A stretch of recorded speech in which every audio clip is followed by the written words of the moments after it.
Information confirmée par l'armée israélienne il y a un petit peu moins d'une heure, Tsahal qui a pris le contrôle du point de passage entre l'Égypte et la bande de Gaza. On a pu voir les vidéos de ces chars israéliens sur ce point de passage. Pourquoi c'est une information importante?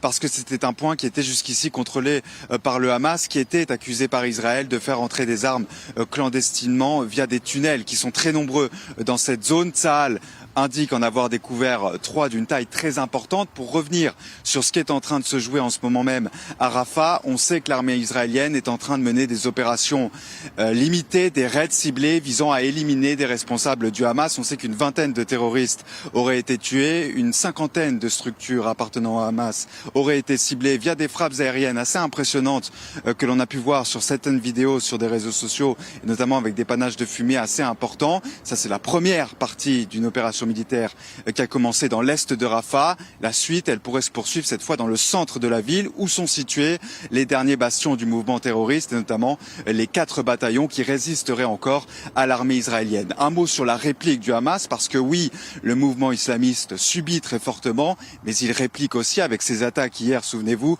sur les localités du sud d'Israël et notamment Sderot, là où on se trouve et où il y a une forte présence policière aujourd'hui. On redoute de nouvelles attaques tout au long de la journée.